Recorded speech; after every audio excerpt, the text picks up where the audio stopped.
वैष्णवी प्रकरण अजूनही राज्यभरात गाजत असतानाच आता पुन्हा एक हृदयद्रावक घटना सोलापूरमधून समोर आली आहे.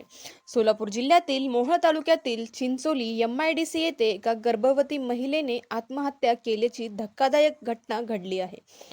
मृत महिलेचे नाव आशा राणी भोसले असून ती गर्भवती होती आणि तिच्यावर सासरकडून सातत्याने छळ केला जात असल्याचा गंभीर आरोप तिच्या माहेरच्या नातेवाईकांनी केला आहे.